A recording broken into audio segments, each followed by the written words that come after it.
Le morning, les GG, tout sur les dessus de l'actu, les grandes gueules. Parler beaucoup, manger l'argent, voyager beaucoup seulement, mais travailler beaucoup, créer des choses, emploi des jeunes, non, non, non. Les dirigeants africains, les dirigeants sont comme ça. Les grandes gueules. De vous retrouver, mesdames et messieurs, en ce lundi 13 janvier 2020. Bienvenue, si c'est maintenant que vous nous rejoignez sur Radio Espace. Vous nous écoutez partout en Guinée.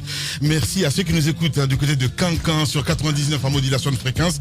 Si vous êtes à Farana, c'est évidemment la radio.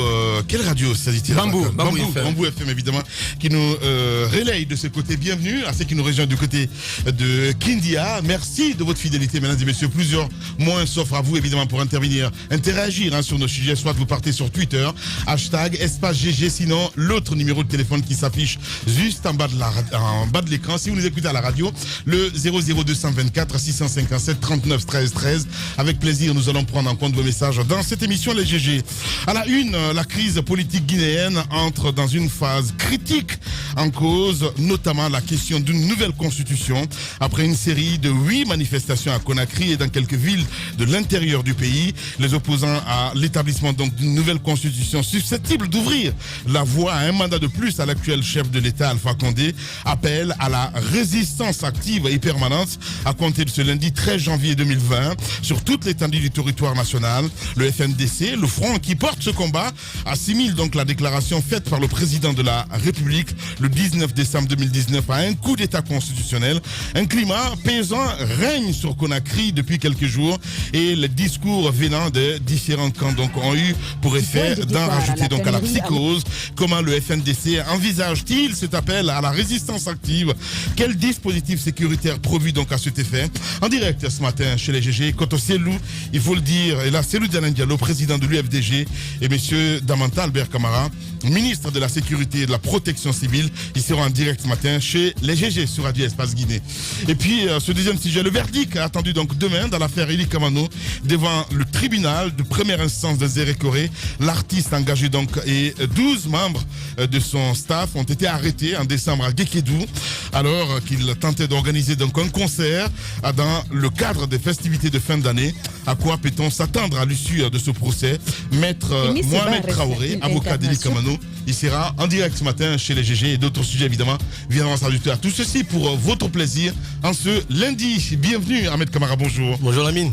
Bonjour à tous. Bonjour Tambaza Karimi Limono. Bonjour Lamine, bonjour à tous. Bonjour mon cher Roby. Bonjour. Bonjour Moussa Moïsila. Bonjour Lamine, bonjour à tous. Mohamed Mara, bonjour. Bonjour Lamine, bonjour à tous. Titi, bonjour. Bonjour Lamine, bonjour à tous. Bien, Mohamed, on s'intéresse évidemment à l'appel du FNDC, à la résistance active. Le procureur brandit des poursuites, les discours s'écorsent. Absolument, les discours se corsent et hier on a tous suivi la sortie médiatique du procureur de la République après le tribunal de première instance de Dixine. C'est à croire qu'il est le seul. Finalement, c'est quand même intéressant de savoir que c'est lui qui fait cette sortie, alors qu'il y en a quand même 3 ici dans la ville de Conakry. Vous avez le procureur du côté de Mafanko qui gère notamment les communes de Matam et Matoto. Vous avez le procureur de Kaloum, mais c'est celui de Dixine encore une fois qui fait cette sortie. Et une mise en scène assez théâtrale pour ceux qui ont vu les images avec le type d'habillement caractéristique qu'on lui connaît. Et puis voilà, essentiellement il dit quoi?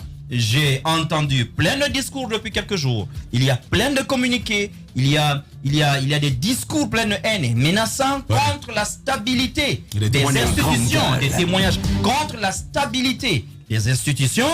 Et il dit en ma qualité de procureur, donc je vais ouvrir des enquêtes et parce que il a dit qu'il peut même se baser sur des dénonciations.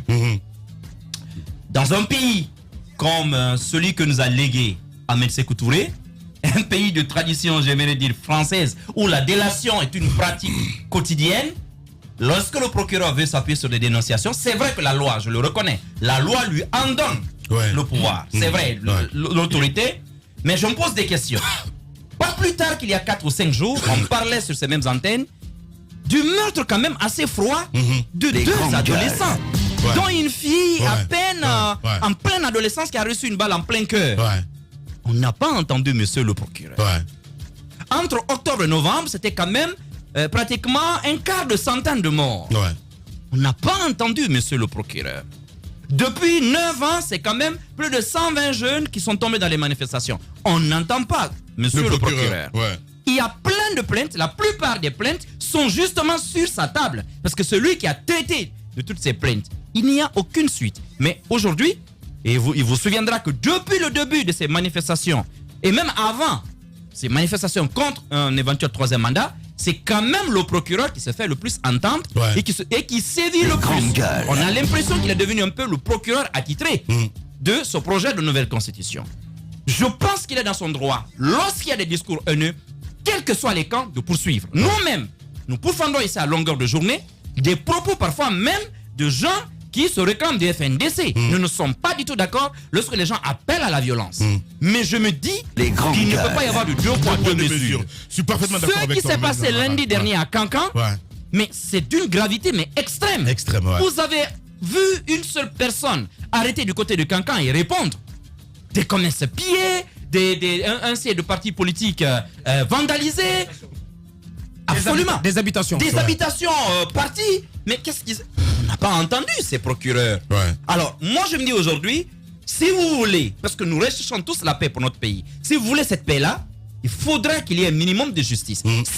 Tant que les citoyens n'auront pas le sentiment qu'il y a une justice pour tous, Les mais grandes aussi une gueules. justice qui peut servir, quel que soit votre rang social, que vous soyez riche ou pauvre, mais que la justice va s'appliquer à vous tous de la même manière, de manière linéaire, il ne peut pas y avoir de paix. La paix, c'est pas un mot. Ouais, C'est je suis pas d'accord. un mot, ça se vit. Et de l'autre côté, je veux terminer là-dessus. Il y a des discours aujourd'hui qui ne font pas honneur à notre classe politique. Ouais. Les discours sont en train de devenir durs. J'ai entendu notamment la Codenok demander la dissolution Ouais, du mais c'est FNDC. n'importe quoi, La je question est suis de savoir, désolé. ils ont eux-mêmes Bah ouais. quelle Ouais. existence légale en Ouais. Guinée. Ouais. Ils ont été créés pour faire la promotion d'un projet. Ouais. Les grandes Et le gueules. FNDC a été créé pour combattre ce projet. Ouais. Eux, ils disent il faut qu'on dissolve l'autre. Dites-moi où est la cohérence. Ouais. Et en même temps, ils ont dénoncé. Ils ont dénoncé. Je ne sais pas si c'est vrai ou faux, mais ils ont dit qu'il y a des armes qui ont été saisies au niveau des postes frontières. Et ils accusent le FNDC d'importer ces armes-là, sans preuve. Alors, lorsque vous avez ce type de discours, et de l'autre côté, on dit également, non, on ne va pas du tout demander l'autorisation. Bon, c'est vrai, pas l'autorisation, mais on ne va pas faire une Les grandes déclaration gueules. pour marcher. On va sortir à tous les ronds-points, tous les carrefours. Cela également ressemble à une insurrection. Il faut dire aux uns aux autres de savoir se calmer. Pourquoi? Ce pays, cette histoire de constitution va passer. Cette histoire de constitution va passer. Mais non, Mohamed. Non. Non, Les non, non. grandes Quand je dis qu'elle passera, Fais attention. non, ce que je dis qu'elle va passer, ce que je suis en train de dire, c'est que si nous faisons pas, si on n'est pas intelligent, nous allons permettre à des faucons, parce que c'est leur heure. Ils sont tous en ce moment en action. Du côté de la mouvance, surtout, où ils sont nombreux, mais il y en a aussi du côté de ceux qui sont opposés à ce projet de constitution. Nous allons brûler notre pays. Et en ce moment-là, on ne parlera plus de constitution. Bien. C'est pourquoi je dis que cette histoire de Merci, constitution Mohamed Mara. va passer. Allez-y, Voilà. Ahmed Kamara. Voilà. Allez-y, Ahmed. Ouais. Mais écoutez, je trouve tout simplement que c'est décevant. Moi, j'ai quitté ce studio il y a une année et quelques mois. Je reviens. pas les Ouais. C'est le même sujet. Voilà. Ouais. C'est les mêmes problèmes qu'on rencontre. Ouais. C'est dégueulasse. C'est ce que j'ai envie de dire ce matin. Ouais. C'est dégueulasse. Ouais. Je pense qu'on n'a rien à faire pratiquement dans ce pays que de parler de troisième mandat, de parler de nouvelle d'élection. constitution. Je pense que ça doit Grande changer. Ça doit changer. Et je suis parfaitement d'accord avec Mohamed Mara quand il parle du discours politique de certains acteurs ici. On a tout simplement compris qu'il y a tout simplement, excusez-moi du thème, mais il y a beaucoup de vagabonds politiques en Guinée Ah ben oui. qui ne foutent rien absolument. ouais. La politique du ils ont, ventre. voilà, ils ont pour métier Ouais. que la politique. Ouais. Donc à tout moment, il faut qu'il y ait des troubles. Et ça peut être du côté de l'opposition comme ça peut être du côté de la mouvance présidentielle. Mais je veux que chacun. Moi, j'ai pas de conseil à donner à quelqu'un. Ben oui. Ce sont la plupart. Non, moi, j'ai pas de conseil à Les donner. grandes Ce sont la gueules. plupart, parfois, nos papas et nos mamans et des jeunes comme nous. Là, moi, j'ai écouté Roby ici plusieurs fois en train de s'attaquer aux vieux. Moi, je m'attaque à personne. Ouais. Si je veux m'attaquer à quelqu'un, je m'attaque personnellement à celui qui a fait quelque chose maintenant. Mais vieux, jeune, c'est pas mon problème. Ouais. La majorité de ceux qui sont en train de se battre aujourd'hui pour une question de troisième mandat ou de changement ou de modification de la Constitution, ce sont des jeunes comme nous. C'est pas des vieux. Il y a combien de vieux là-dedans? Ce sont des jeunes comme nous. Moi, je rentre pas dans ce débat. Je dis tout simplement que les uns et les autres doivent comprendre, comme Mohamed l'a dit, cette tranche-là, elle va passer.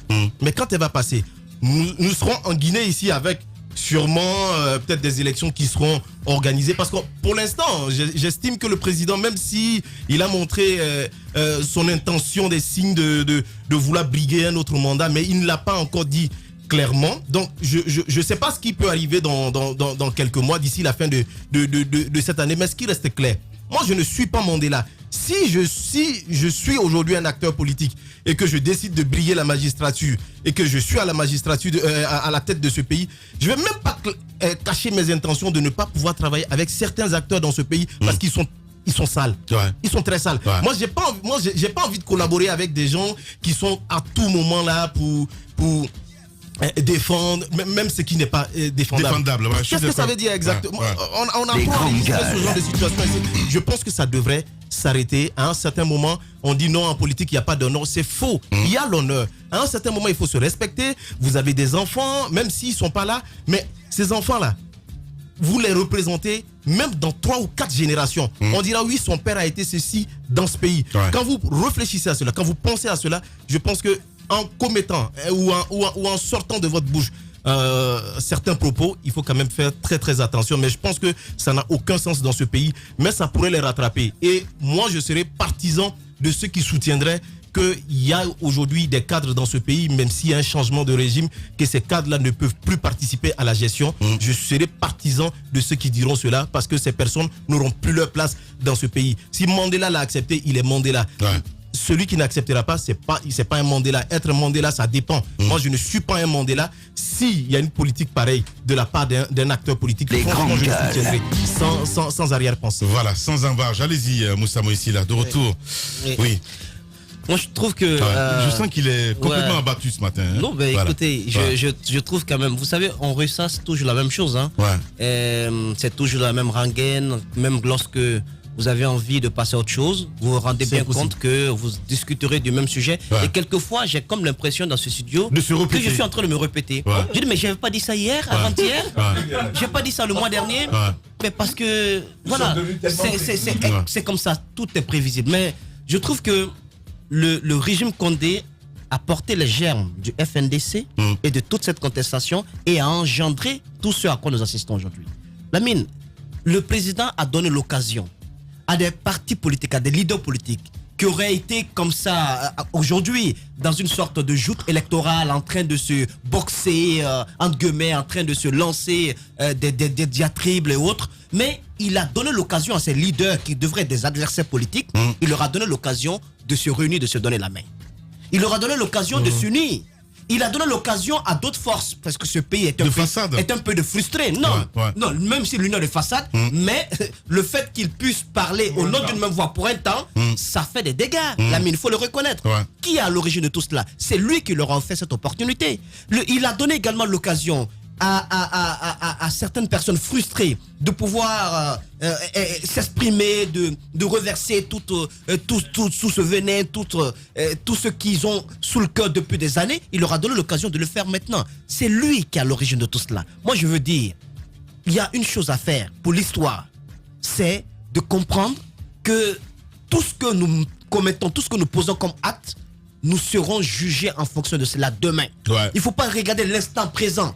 Moi, c'est un appel que je lui lance. On ne peut pas dédouaner les opposants, les leaders politiques qui, au nom de la défense de la Constitution, tiennent des propos caustiques, appelant à la guerre, à l'insurrection, autres. Je suis d'accord, ces propos sont condamnables. Si la loi doit s'appliquer, elle doit s'appliquer à ces personnes. Mais on ne peut pas non plus omettre le fait que le chef de l'État est en train de traîner notre pays vers un avenir incertain.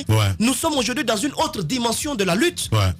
Quand on dit qu'il n'y a pas d'itinéraire, quand on dit qu'il n'y a pas d'autorisation à prendre, quand on dit que telle personne restait à la maison et autres ne venaient pas au travail, vous savez, on aura beau sortir l'armada qu'il faut, les camions, citernes et autres, mais il y a quelque chose qui s'est installé dans la tête des Guinéens. La psychose, la peur. Mais c'est cette peur qu'on est en train de nous vendre. Le président de la République peut mettre fin à tout cela. Ouais. Il faut qu'il entende raison. Ouais. Les grandes C'est le message gueules. que moi je lance. Il faut qu'il entende. Merci Voilà. beaucoup, Moussa Mouissila. Allez-y, Tambaza Karimi Limono. C'est Moussa et Ahmed Kamara qui me font rire ce matin. Pourquoi? Mais je vais vous dire, même si vous vous réveillez, on vous a pris de votre lit, on vient, on vous dépose là-haut ici, on vous laisse choir, comme ça, vous tombez, vous chutez dans ce studio.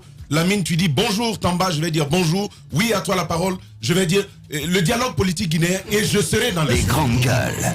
Parce qu'en réalité, on en parle toujours. Ouais. Ou CENI, ou on en parle toujours. Je serai dans le sujet. Mais pour revenir à l'actualité que nous avons. Alors, moi, je dis une chose. Si vous avez observé, le chaos est en train de payer dans ce pays. C'est-à-dire, on fait tout. Depuis un certain temps, on assiste à une sorte d'escalade de la violence verbale. Chacun fait exprès. Vous pensez que ces acteurs politiques-là ne savent pas que en utilisant tel propos ou tel propos, ils sont très conscients de l'effet que ça va avoir sur les autres, sur les citoyens guinéens. Mais ils font exprès. Désormais, et surtout que le président de la République sert cela, désormais on va brandir cette histoire ethnique, on va brandir un tel autre discours. Alors on va se positionner, on va se radicaliser parce que tout simplement, le chaos va leur profiter. Et on est en train d'aller dans cette situation. Mais il n'y a pas deux mots à dire. Je l'ai déjà dit, je peux peut-être le répéter encore ce matin. Le président de la République a deux choix. Les grandes Parce que gueules. tout ceci est parti de là. S'il veut toucher à la Constitution, s'il veut d'une nouvelle Constitution, il peut dire à tous les acteurs, je fais la nouvelle Constitution et je me retire. Ouais. Je m'en vais. Ou carrément, bon, il l'a dit il y a quelques années, je ne viens pas gouverner un cimetière. C'est ce même homme que nous avons devant nous. Ouais. Il peut encore redire ça. Ouais. Les grandes Il gueules. peut le dire, il dit, bon écoutez, la loi me le permet, d'accord, mais comme vous ne voulez pas, ou que il y a une grande majorité qui ne veut pas, et qu'en allant vers ça, il y a des morts qui risquent, on risque d'assister à des cas de mort, moi je me retire. Ouais. Je pense qu'il y a quand même ces options qui sont à pouvoir exploiter. Si le président de la République veut construire un État solide, qui ne lui profite pas à lui-même, il peut prendre la décision d'aller à cette nouvelle constitution et de se retirer, ou tout simplement arrêter ce projet constitutionnel, le laisser à un autre, parce que bien entendu, une simple révision pourrait suffire à y aller. Mais encore une fois, vous ne pouvez pas dire à un chat d'arrêter Les de grandes voler gueules.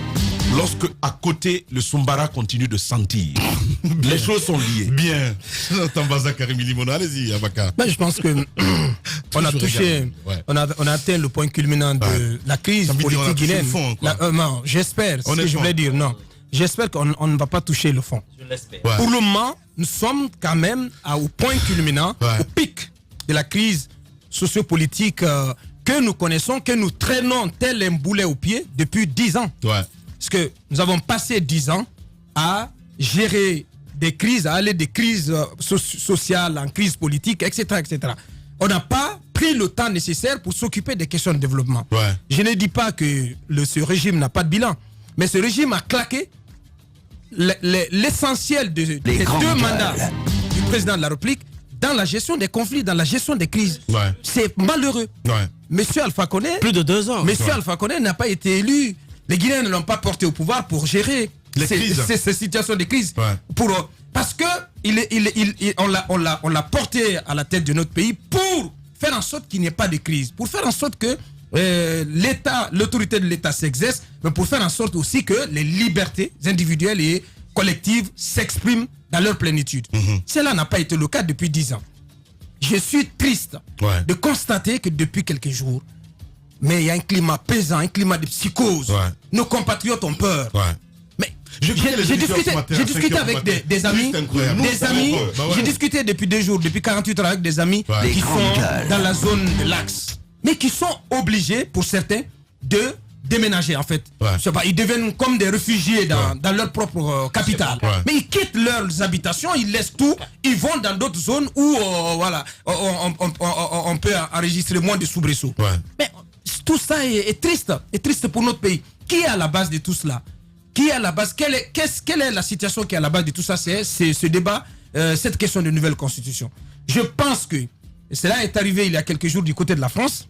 Lorsque les gouvernants, les princes qui gouvernent la cité se rendent compte qu'une mesure qu'ils veulent proposer, une réforme qu'ils veulent proposer ne passe pas, il faut reculer. On a vu le Premier ministre Édouard Philippe reculer sur l'âge pivot de la réforme de la retraite. Je pense que le président Alpha Condé le sait très bien de constat, il sait qu'il y a une frange importante de ses compatriotes qui sont opposés à ce projet.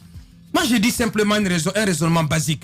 S'il est établi que M. Alpha Condé n'est pas pour ne fait pas cette réforme constitutionnelle pour avoir un troisième mandat, je pense que soit il le déclare ou bien il se rend compte que, puisqu'il n'a pas cette intention, il se rend compte que ça crée du grabuge dans son pays, il recule tout simplement. Mais le fait qu'il y insiste, ça donne l'occasion à tous les faucons de son camp, à commencer par le procureur, le ministre Bourema Koné, on les a tous écoutés, le porte-parole du gouvernement, ils sont tous allés dans des discours au vitriol. On n'en a pas besoin, notre pays n'en a pas besoin. Ces discours n'auraient pas existé si ce projet n'avait pas existé. Les appels du côté du FNDC, ces appels n'auraient pas existé si ce projet n'existait pas. Je pense qu'ils se rendent compte tout simplement que ce projet, il est rejeté. Il est rejeté par une partie de nos populations. Il n'a pas besoin de placer notre pays dans cette situation. Je pense aussi qu'il n'en a même pas le droit. Il n'a pas le droit de mettre notre pays dans cette situation. Qu'il en tire tout simplement les conséquences. C'est dommage. Allez-y, Roby. Lorsque le voleur n'a pas l'intention de rentrer dans une maison pour y voler, il va pas venir lorgner le mur tout le temps. Mais Abakar, il est en train. Le président a bel et bien l'intention d'obtenir un troisième mandat. Sinon, je ne vois pas pourquoi il va s'accrocher mordicus à la volonté de changer une constitution. Si c'est une question de laisser un bon héritage, il a déjà laissé plein de belles choses, les hôtels, les routes et tout ce qu'on connaît. La constitution, il peut le laisser à un prochain successeur si ça crée des problèmes dans notre pays. Encore une fois, je veux dire le président de la République, s'il a été conseillé sur cette question de constitution, il a été très mal conseillé. Parce que, à mon avis, je crois qu'aujourd'hui, il a plus à laisser une belle image dans la mémoire de la jeunesse guinéenne. Il a plus à laisser cette image de 40 ans qu'on garde de lui, d'un homme démocratique constant, dans sa lutte, qui a vraiment été une pierre de lance dans l'instauration de la démocratie dans notre pays. Je pense qu'il a cette image-là à garder. Mais la crise qui perdure aujourd'hui, c'est une crise que lui-même il a allaitée depuis 2010. C'est vrai que la succession du feu général Lansana Conté, puis est venu le CNDD, cette succession a été dans la douleur. Les élections de 2010 ont été accouchées dans la douleur, dans une crise, mais la crise n'était pas aussi grande que celle que nous connaissons aujourd'hui. Donc les conséquences, c'est que c'est lui qui a allaité ces crises-là.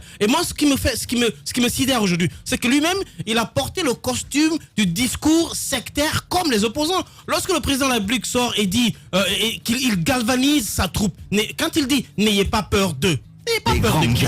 On est tous des Guinéens. C'est pas bien. Ça, c'est pas un discours d'un président de la République de dire n'ayez pas peur d'eux. C'est comme si on était attaqué par des étrangers. C'est comme si les autres qui étaient là en face, là, ils les dirigent pas. C'est pas lui leur président. Donc n'ayez pas peur d'eux. Vous pour qui je suis président, n'ayez pas peur des Guinéens pour qui je ne suis pas président. C'est ce que ça veut dire.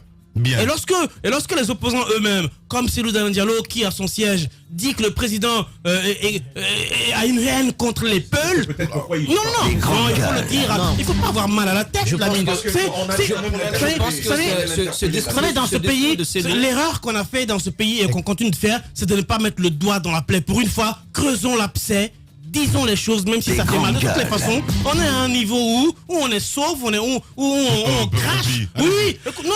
Je veux continuer là-dessus. Je veux continuer là-dessus. Moi, je suis très inquiet. Parce que ce discours-là, c'est de ça que les jeunes ont hérité sur les réseaux sociaux. Moi, j'ai peur. Moi, j'ai vu des images depuis hier nuit où on a pris des anciennes images de brûlures, on les a mis sur les réseaux sociaux en faisant croire que le match avait déjà commencé à 2h du matin à Ouadidara, à 4h du matin. Et puis vers le bas, je viens voir qu'il y a deux jeunes qui discutaient. Il y a l'autre là qui lui demandait, mais ça se passe, tu as dit que c'est Ouadidara, mais moi je suis à Ouadidara, il n'y a rien. Et qu'est-ce qu'il écrit en bas? Il dit c'est stratégique, bro.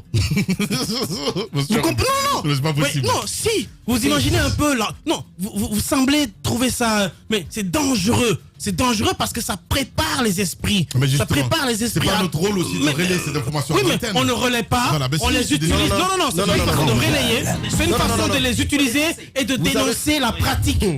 Pour vous dire qu'aujourd'hui, il y a de l'inconscience dans la communication de tout le monde.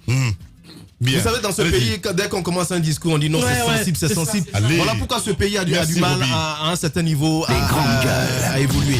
Écoutez, ce que Roby dit est parfaitement important. Vous savez, le problème de la Guinée, c'est vraiment bizarre. Ouais. Moi, j'ai eu des échanges. Oui, franchement, j'ai eu des échanges avec certaines personnes qui ne sont pas forcément guinéennes.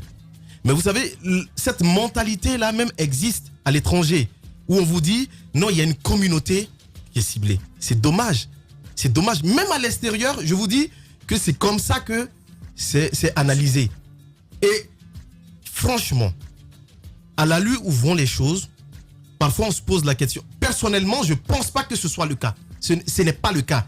Mais vous avez des circonstances qui vous amènent à réfléchir. C'est ce qu'il faut balayer. Ces circonstances-là, c'est quoi? Ce sont les cas de mots que nous enregistrons. Ouais. C'est comme si les balles étaient capables de faire des sélections. Ouais. Et ça doit s'arrêter. Je me suis intéressé à la question. Il y a quelques 3 semaines, j'étais en Guinée. J'ai tenté de discuter avec certaines personnes, même n'étant pas ici, pour chercher franchement à savoir, même des agents de sécurité, pour chercher à savoir exactement, mais qu'est-ce qui se passe? J'ai eu des échanges, mais dans les échanges, c'est comme si eux-mêmes, ils sont perdus. Ils ne savent pas ce qui se passe. Mais les renseignements existent. Pourquoi? C'est pourquoi je vais aussi interpeller l'État sur cette question. C'est le rôle des renseignements. Il faut renforcer les renseignements pour qu'on sache réellement ce qui se passe. On entend, oui, il y a des gens qui ont envie d'attenter à la vie de tel ou tel pour amener le chaos en Guinée. Mais qui sont ces personnes? Qui sont ces personnes? L'État est laxiste. Bien. C'est ça la réalité. La justice Bien. est faible. Vous avez Les grandes gueules. une police ou encore ou une gendarmerie qui ne joue pas pleinement son rôle. Donc je pense qu'à ce niveau, l'État doit réellement voir sa stratégie. Le pays en a besoin. Si nous continuons comme ça, on ne veut pas toucher le fond, mais on risque de toucher le fond. Allez-y. C'est mon pourquoi cher la Moussa. question, c'est à qui profitent ces crimes? À qui réellement profitent ces crimes? Ouais. Parce que si on ne se pose pas cette question, je pense qu'on va divaguer longtemps et on ne trouvera pas véritablement la solution qu'il faut. Mais il y a quelque chose d'important à dire par rapport au discours politique. Selou est un artisan de la paix. Le discours tenu la semaine dernière ne le sied pas du tout. Il ne doit pas tenir de tels discours. Pas du tout. Ce n'est pas du tout normal. Surtout Les avec grandes gueules. tout ce que ces détracteurs peuvent dire sur son parti politique et autres. Je pense que ce n'est ni le moment, ce n'est ni le temps de le faire. Il faut plutôt passer à autre chose. Autre chose, c'est quoi? Ce sont les ennemis communs de la République. Ce que nous avons en commun, c'est ce qu'il faut dénoncer, comme l'injustice, et comme la recherche de l'équité, et comme la lutte contre l'insécurité. Voilà des ennemis que nous avons en commun, je pense qui peuvent paraître dans le discours de Selou Dalein Diop. Ensuite, il y a que certains pensent que lorsqu'on on dénonce le fait que le chef de l'État n'a pas le droit de traîner le pays vers un avenir incertain, beaucoup pensent que nous sommes en train de faire le combat de ceux qui sont du FNDC ou des leaders de l'opposition. grandes gueules. Mais pas du tout. Je pense qu'ils ne sont pas plus démocratiques que ceux qui sont de l'autre camp, que ceux qui sont également de la mouvance. Mais le combat en disant il n'a pas le droit de traîner notre pays vers un avenir certain en s'arc-boutant sur un certain en s'arc-boutant sur ce projet de 3e mandat, en disant cela, en défendant cela, ben nous défendons tous ceux qui sont dans son propre camp à lui, qui sont aussi susceptibles demain, lorsque le jeu électoral va être libre, qui sont susceptibles de se présenter. Ou qui ne le veulent pas, mais qui n'osent pas le dire. Qui veulent réellement, mais qui n'osent pas le faire. Ouais. Ben, ça leur donne une opportunité de pouvoir se présenter. Mais on ne peut pas quand même refuser de reconnaître que c'est quelque chose qui est en train de mettre le pays à mal et que ça contribue à focaliser toutes les attentions sur ce que nous vivons aujourd'hui. Vous avez une crise politique. Vous avez permis, Monsieur le Président, de greffer à cette crise politique une crise dans le secteur de l'éducation, une crise sociale. Mais une crise dans l'énergie. Monsieur le Président, les foyers de tension sont énormes dans ce pays. À un moment donné, du haut du palais sécoutourien, il faut ouvrir les yeux pour comprendre que ça ne va pas. Bien. Allez-y, Thomas. Alors, il y a tellement de, il y a tellement de grèves. C'est devenu un fait de mode. Même le DG va aller gréver. On attend le courant. Il n'y en a pas, mais enfin, on verra bien finalement ce qu'il en est. Mais je vais vous dire sérieusement, j'en parlais tout à l'heure, quand je parlais d'escalade de la violence verbale. En fait, on fait exprès. Ils savent le résultat qu'ils visent en utilisant des mots spécifiques. Des gens qui ont l'habitude de prêcher paix. Les grandes gueules. Quand ils se refusent à continuer dans ce sens et qui utilisent un jargon plutôt rigide. Mais il faut quand même se poser la question, où est-ce qu'on veut nous amener? Où est-ce qu'on veut nous amener? J'ai discuté avec un des membres un des responsables de la mouvance actuelle, pas la mouvance présidentielle bien entendu, je parle de cette actualité, et qui me dit, on veut le pousser à commettre des erreurs. Mais vous savez ce que ça veut dire, les erreurs? Je l'ai dit il y a quelques années en arrière, la mort paye. Politiquement, ça paye. Quand il y a beaucoup qui tombent, la communauté internationale, attention, il y a massacre en Guinée. La question, c'est à qui ça profite. C'est la question essentielle de ces débats. Et donc, on va tout faire pour flanquer le chaos à ce pays-là. Et finalement, ceux qui vont payer le prix de tout ceci, c'est qui? Le peuple. La preuve, notre collègue Ibrahima Khalil Diallo, ce matin, entre 5h30 et 6h, il passe tout bonnement, on vient, on l'arrête dans sa voiture, on lui retire ses téléphones, on retire son appareil de travail, l'ordinateur, et puis, on dit maintenant tu peux avancer. Mais ça, c'est monnaie courante. C'est ce que nous sommes en train de vivre aujourd'hui. Je pense qu'il faut, à un certain moment, pouvoir prêcher la paix. On dit chez nous que tu peux avoir de la salive, tu peux avoir du sang dans la bouche et cracher de la salive. Prêcher de la paix dans ce moment trouble où toutes les tensions sont à pic, les grandes c'est possible. Bien. Parce que ça devient presque impossible. Ouais. Non, j'aimerais la dessus, si tu permets. Parce qu'aujourd'hui, c'est bien possible. Pourquoi? Je vais vous dire. Il y a toujours des faiseurs de paix. Même dans des situations de chaos. Mais qui se sont tués. Mais ils ne doivent pas se taire. Justement. Mais justement, j'en venais là. Et en terminant, nos religieux, c'est pas le moment de parler ça. Les grandes gueules. C'est pas le moment de dire la vérité à qui doit l'entendre. C'était justement pour appuyer, corroborer tes propos. Le fait est que, mais toutes les voix de la paix, qui prônent la paix dans notre pays, se sont tues. Toutes les colombes se sont tues. Même il y en avait quand même quelques-unes au sein de l'appareil d'État, au sein de la mouvance présidentielle. Je pense par exemple au ministre Thibault. Mais tout le monde s'est dit finalement, puisque personne n'entend raison de part et d'autre, notamment parce que faut savoir que l'initiative de l'action, c'est du côté du gouvernement. On n'est pas là pour tomber à bras raccourcis sur le gouvernement. Mais tout ce qui a été entrepris et qui positionne notre pays dans ce climat délétère, dans ce climat de chaos, c'est du fait de la gouvernance actuelle. Donc, lorsque on se retrouve dans une telle situation où vous n'avez personne, vous n'avez aucune voie de recours. Nous parlions dans le Club de l'Actu hier de ce groupe de contact. Le groupe de contact national qui a été créé par l'ensemble des 3 groupes parlementaires à l'Assemblée nationale. Ce groupe de contact n'arrive pas à fonctionner, n'arrive pas à faire le travail pour lequel il a été mis en place sur recommandation de l'ensemble des députés, donc qui sont les représentants du peuple. Ils ont adressé une demande d'audience au chef de l'État. Cela traîne depuis 3 mois. 3 mois. Mais vous avez vu le mouvement Tournons la page qui appelle les Nations Unies, l'Union Européenne, l'Union Africaine, la CEDEAO pour la mise en place d'un groupe international de contact sur la Guinée. Parce que la situation le commande. Donc je pense que le président de la République doit dessiller les yeux pour savoir que le peuple de Guinée ne l'a pas élu pour être dans cette situation. Vous voyez que cela fait quelques jours quand même que les enfants de Guinée ne vont pas à l'école. Moi, je suis triste.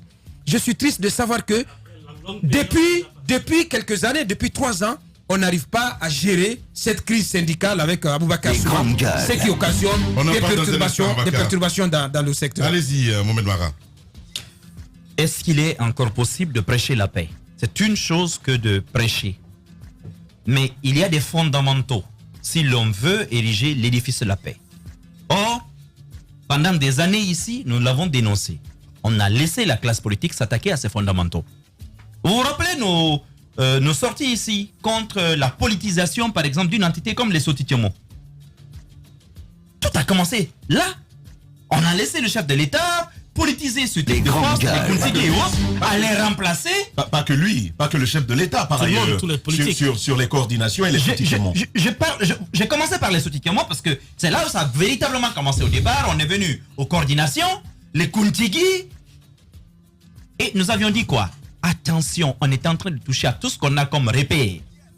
Nous sommes quand même dans un pays où, dès que le chef de l'État arrive, parce que 10 ans, plutôt 20 ans auparavant, le ministre qui était à la sécurité, à l'époque où il a été arrêté, était médiateur, il a commencé d'abord par le dégommer. En violation flagrante de la Constitution. On a laissé faire. On a laissé dégommer ce Tikemo. On l'a laissé faire. Les religieux, on les a laissés à un moment donné commencer à les happer. Les 4x4 ont commencé à être distribués. Aujourd'hui, ça va être très compliqué aujourd'hui pour un imam ou un prélat dans ce pays de s'adresser aux Guinéens. Ouais. Si vous ne pouvez pas vous réveiller au temps fort de la crise de parler, quand on vous écoute, au moment où tout ceci, les enfants des gens tombaient, au moment où on était en train d'attiser la crise, on vous interpellait, vous ne disiez rien. Et c'est là en fait le mal aujourd'hui. Aujourd'hui, on n'a pas de repère. Oh, hier, je vous donne l'exemple. J'étais avec Aboubakar pour préparer une émission d'1 heure et demie. Demandez-lui. Même ce matin, on a passé 2 heures à chercher une personne consensuelle qu'on pouvait faire intervenir hier sur l'espace civique. Et personne ne veut parler. Impossible. Mais impossible d'en trouver. C'est même pas que personne ne veut parler. Allez-y, Roby. C'est même pas que personne ne veut parler. C'est que vous ne trouvez pas. Aujourd'hui, les chefs traditionnels. À faire des leçons d'éducation civique dans ce studio. Moi, je suis pas là ce matin pour faire une leçon d'éducation civique à qui que ce soit. Je veux qu'on parle de tout ce qui est technique et tout ce qui est juridique, qu'on essaie de mettre chacun à sa place. Moi, je suis pas là à dire non, lui il a fait ci, lui il a fait non, continuez. Moi, je dis personnellement. J'ai parlé de moi. Ce que tu ne sais pas. J'ai parlé de moi. Ce que tu ne sais pas. Je dis, allons-y sur des questions techniques. Mais qui te dit? La loi est claire. Non. Les grands Maintenant, s'ils n'ont pas besoin, vous pensez aussi que ce que vous êtes en train de dire, qu'ils sont en train de l'entendre? Les débats techniques dont tu parles, les débats techniques, juridiques et je ne sais pas dont tu parles, ce que tu ignores, c'est que la plupart des juristes qui étaient vraiment des gens respectés dans le domaine dans ce pays ont choisi leur camp. Il y en a au FNDC, il y en a du côté du pouvoir qui ont complètement dévoilé leur visage. Mais c'est eux les pionniers du droit dans ce pays. Et tu veux qu'ils parlent de quoi désormais? La plupart des religieux, des chefs coutumiers dont on parle, les Koutigi, mais ils ont déjà fini de prendre leur carte de membre au sein du FNDC, et au sein du pouvoir, au sein des partis politiques. Le cas emblématique, c'est du Breka. Il n'arrête sans cesse de s'afficher avec les leaders du FNDC. Et tu veux qu'ils disent quoi? Donc on est dans un désespoir collectif qui fait que moi je veux m'attaquer aux lâches qui sont autour du président de la République. Je vais vous dire un exemple. Non, très rapidement. Vous savez ce qui me fait mal? C'est que le président de la République ne comprend pas qu'il est entouré de beaucoup de lâches. Lorsque vous les rencontrez, ceux-là qui se disent être vraiment proches du président, entre 4 murs, vous savez ce qu'ils vous disent? Ils vous posent la question, vous. Ah, Roby, cette histoire de 3e constitution, c'est comment? Quand tu dis troisième mandat, c'est comment? Quand tu dis c'est compliqué, il va dire ça va être chaud, hein. Franchement, c'est compliqué, hein. Et le soir, c'est le même gars que tu vois à la RTG ou en train d'haranguer les foules en disant on nous fait ça, on nous fait ça, on nous fait ça à Moustikama, on nous fait ça. Non, je veux pas donner de nom, je veux pas sacrifier. Non, ils sont nombreux. Ils sont nombreux. Non. Mais non. Il a qu'à céder lui-même, hein. Il a qu'à céder lui-même. Moi, c'est pas moi qui va lui donner des gens. C'est pas moi qui va lui mettre la chèvre sur la table de sacrifice. Le plateau de sacrifice, hein. Il n'a qu'à céder lui-même. Voilà, donc il doit comprendre qu'il est entouré de beaucoup de lâches qui l'applaudissent, mais qui sous table ne sont pas pour le projet. Et c'est ça aussi la difficulté dans notre pays. Bien. Nous sommes en 2020 et vous êtes au pays d'Alpha Condé. Radio Espace, les grandes gueules. Leur spécialité, c'est la démesure totale. Tant qu'ils ne changeront pas, nous ne changerons pas non plus. Les grandes gueules, à suivre tous les jours sur la radio d'opinion. Radio Espace.